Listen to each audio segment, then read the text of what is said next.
Britta Alton here with this week's Online Kids Moment. This week's lesson has something to do with an offering plate that was out in the middle for everyone to see. And Jesus was sitting with his disciples in the courtyard outside the temple.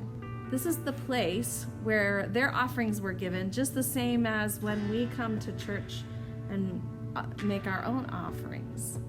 Unfortunately, people could be seen and they could see others as they gave their offerings. So that can kind of happen here too, but at the time, it became more about who could make a big show about what they were putting in the offering box.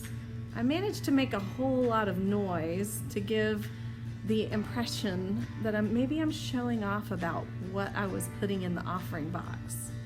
Other people might put in an offering and they would do it very quietly, very sincerely and humbly. And that's where we get to the widow who is in our story this week. She only gave a tiny amount of offering, and she might have even been ashamed by how little she was able to give. Some of the stories that we hear Jesus tell are parables, but this is actually a story of him telling the disciples what he sees near the temple. Jesus takes this as an opportunity to talk to his disciples about the problems that come along with pride or feeling very important for different reasons.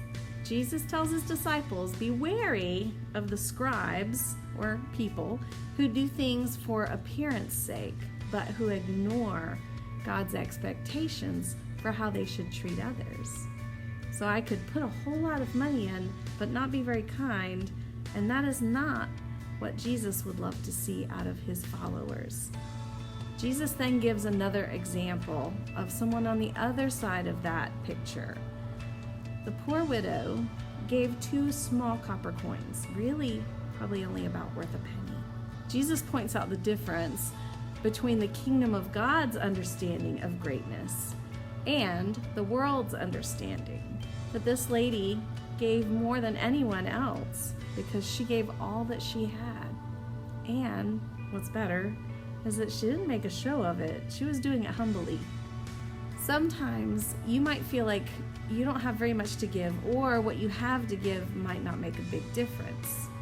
I want to tell you though, that when you share what you have from a spirit of love for God and for your neighbor, amazing things can happen.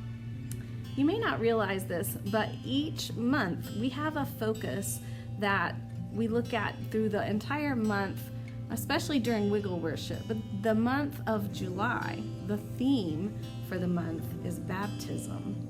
And it's a perfect month for it because there's all kinds of water activities that you're doing anyway to let you think about it.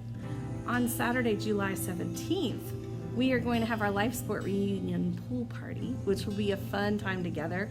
The very next day, Sunday the 18th, we will be having baptisms after church in Chickamauga Creek.